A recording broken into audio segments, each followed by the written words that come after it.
Hello दोस्तों, serial वसुधा में आने वाला ट्रैक में अब होने वाला है सबसे बड़ा ट्विस्ट। कहानी अब उस मोड़ पर पहुंच चुकी है जहां देव को मजबूर होकर करनी पड़ेगी विधि से शादी, और इसके पीछे की वजह सुनकर आपके भी होश उड़ जाएंगे। असल में देव के पापा ने अब फाइनली वसुधा को दिल से अपनी बहू मान लिया है। उनका कहना है कि अगर मेरे बेटे ने किसी लड़की को चुना है तो उसमें जरूर कुछ खास बात होगी, और सच भी यही है। वसुधा जैसी भोली भाली, सच्ची और नेक दिल लड़की मिलना मुश्किल है, और इसी खुशी में अब वसुधा भी अपने देव के लिए नई दुल्हन की तरह सजने वाली है। उसे पता ही नहीं कि उसी वक्त उसकी जिंदगी में बहुत बड़ा तूफान भी आएगा। वहीं दूसरी तरफ देव की जिंदगी में जो नए भाई बहन आए हैं ना, उन्होंने देव की नाक में दम कर दिया है। वो दोनों अब देव पर जबरदस्ती शादी का दबाव बना रहे हैं। वो लोग ये भी नहीं समझ रहे हैं कि किसी की जिंदगी के साथ खिलवाड़ करना कितना बड़ा पाप होता है। सन की भाई का सन की बहन, दोनों एक नंबर के पागल हैं, जिनके सामने किसी की इमोशन की कोई कीमत ही नहीं है। और अब असल में तूफान तो तब उठता है जब देव के पास आता है विधि का फोन।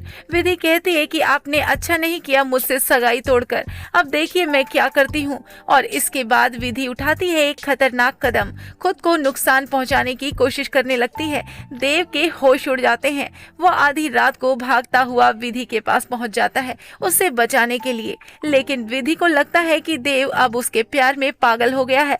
उधर उसका भाई करणवीर, जो कि अपनी बहन के इस पागलपन में उसका पूरा साथ देता हुआ नजर आएगा, और वो मौका देखकर देव को जबरदस्ती शादी करवाने की साजिश रच देता है। वेल दोस्तों, अब देव मजबूर हो जाता है। एक तरफ उसका परिवार और उसकी इज्जत, और दूसरी तरफ विधि का पागलपन जो देव को धमका रही होती है कि अगर तुमने मुझसे शादी नहीं की और अगर तुम शादी से पीछे हटे तो मैं अपनी जान ले लूंगी और तुम्हारे परिवार की बदनामी भी करूंगी। जी हाँ दोस्तों, अब देव के सामने दो रास्ते हैं। एक तरफ वसुधा का सच्चा प्यार और दूसरी तरफ विधि का खतरनाक जुनून। वहीं पर वसुधा को तो अब अभी तक ये सारी बातें पता ही नहीं है कि देव किस मुसीबत में फंस चुका है। पर जैसे ही वसुधा के सामने ये सच आएगा, और तब वसुधा इस पागल विधि को सबक सिखाने की ठान चुकी होती है, और वो इस झूठी शादी को नहीं होने देगी। वसुधा अब एक देवी नहीं है, एक तूफान बनकर लौटने वाली है, जो कि विधि और करणवीर दोनों की जिंदगी को हिला कर देगी। वेल दोस्तों, कहानी अब उस मुकाम पर पहुंच गई है जहां पर देव दूल्हा बन चुका है।